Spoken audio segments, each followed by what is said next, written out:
O stare de spirit excelentă, sărbătoriți, felicitări!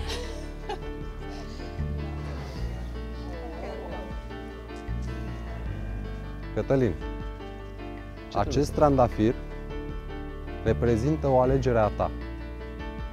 Cea care va primi trandafirul se va putea bucura în continuare de mult mai multe momente de a fi împreună cu tine.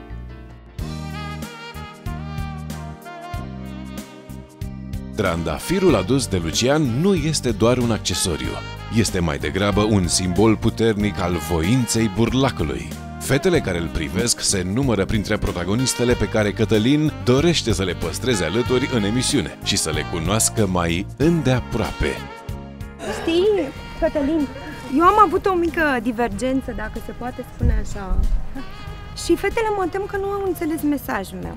La naiba, ia spune. Pentru asta am să mă folosesc un picuț de un limbaj în acesta gestual. Folosește de ce limbaj vrei tu?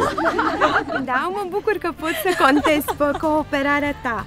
Ideea este că eu sunt genul de persoană care consider că este foarte important să simți căldura sufletească a persoanei de lângă tine. Și intuie! Tradumi.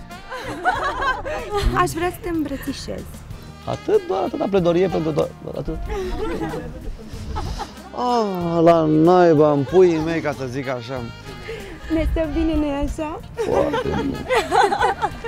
Îi stă mult mai bine cu mine, nu cu tine. Dacă spui tu. Am stai că aici e o divergență. Având în vedere că acest show este un reality show, nu împiedica nimeni pe nimeni să ia atitudine și în cazul în care ai fi vrut să ai un contact tet-a-tet cu burlacul în cauză, erai liber să o faci. N-am înțeles de ce ar interveni, nu știu, o posibilă supărare sau alte chestiuni de această factură. Ia vină încoace.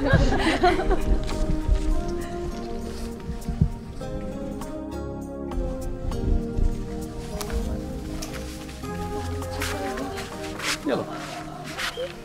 Am aflat că vrei să devii medic, nu? Da, asta mi-aș dori.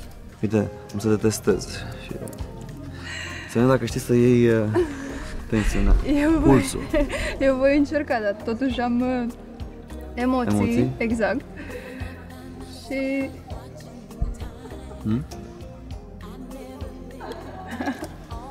Am vrut să te testez puțin, pentru că știu că tu ai emoții, iar eu chiar am mari emoții, pentru că trebuie să iau niște hotărâri decisive în seara asta. Știu. De ce vine de aici? Spune-mi, când te-ai înscris, când ai venit la acest concurs, la această perspectivă, la ce te-ai gândit?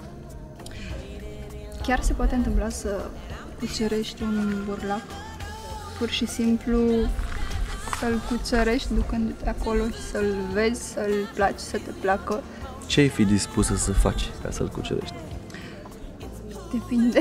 Sunt multe lucruri care le poți face ca să cucerești un bărbat, dar trebuie doar să ți se dea un pic de atenție și...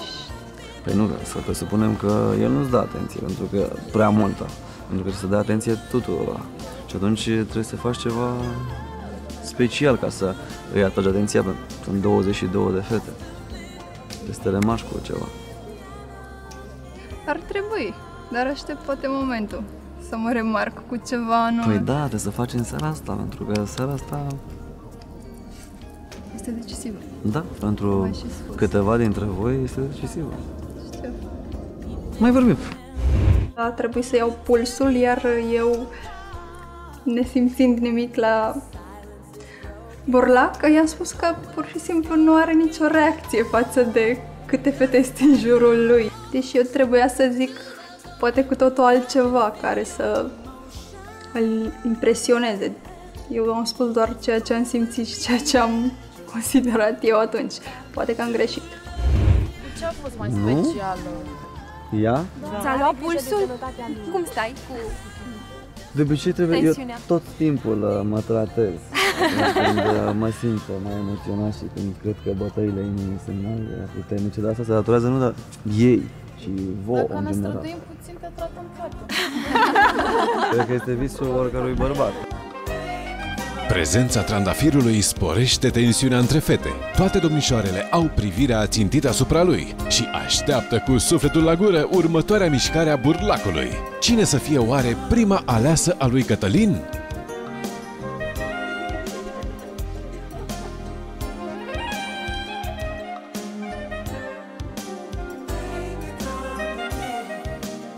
Carla e mult mai deosebită, e mai specială, are calități artistice, e foarte vorbăreață și foarte deschisă, foarte comunicativă cu noi.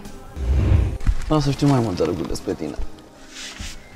Eu sunt profesoară și sunt mămică. Am o fetiță care are 9 ani. Tocmai vreau să te întreb dacă îți plac copiii. Îmi plac foarte mult copiii. Chiar îmi doresc să mai fac un copil, pentru că nu am decât pe fetița mea, pe Calina. Mi-au murit și mama și tatăl și fratele meu, din păcate. Și am rămas doar noi două. Și fetița mea își dorește foarte mult să-i mai fac un frățior sau o surioară. Și profesoră de? Sunt profesoară de limba franceză. Oh. Le spuneam și fetelor că ești una dintre puținele persoane din showbiz-ul românesc care pe mine a reușit să mă emoționeze. De ce? Eu am văzut în tine vulnerabilitate. Știi ce am făcut până acum, nu? Am curățat acest trandafir de spini. Sunt trandafir frumos. Este foarte frumos. Și pentru că e un trandafir deja special, așa ca tine. Eu mă bucur că te-am cunoscut. Mă bucur că ai fost întru totul originală. Și sper ca faptul că ți oferi acest trandafir Mulțumesc. să însemne ceva pentru tine, pentru că vom rămâne în continuare împreună în această emisiune. Mulțumesc frumos, o să fac și un spirit de glumă, alimentez presa în continuare, Cătălin. Îmi dai voie să te sărut, Cătălin? De ce nu? Mulțumesc frumos. Oricum, e o onoare să te cunosc și sper să Și pentru fie mine ok la pe fel. viitor. Îți mulțumesc. Poți să-l ai nume pentru tine? Deja sunt pasat? Explicația faptului că am fost aleasă prima este că a apreciat Cătălin munca pe care am depus-o pentru a confecționa această rochie. Pentru că el este designer și inventivitatea altuia e un motiv de respect pentru el.